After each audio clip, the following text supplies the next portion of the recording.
How to fix NBA 2K21 green glitch.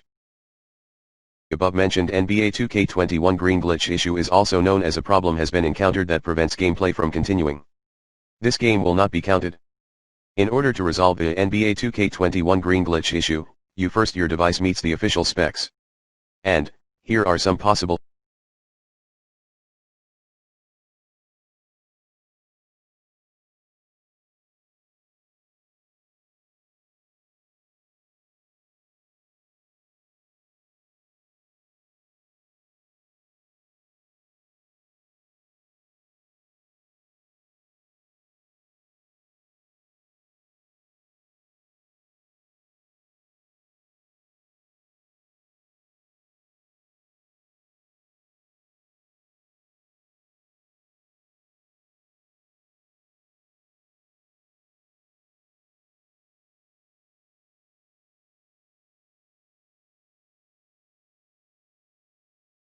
fixes. 1.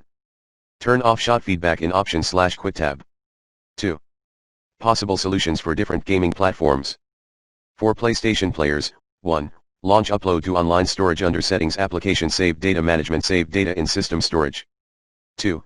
Download to System Storage under Save data in Online Storage. For Steam users, uncheck Enable the Steam overlay while in-game under the General section. 2. Verify your NBA 2K21 game files. For Xbox One users, make sure the language is set to English under Menu Language. For Windows players, update your graphics drivers.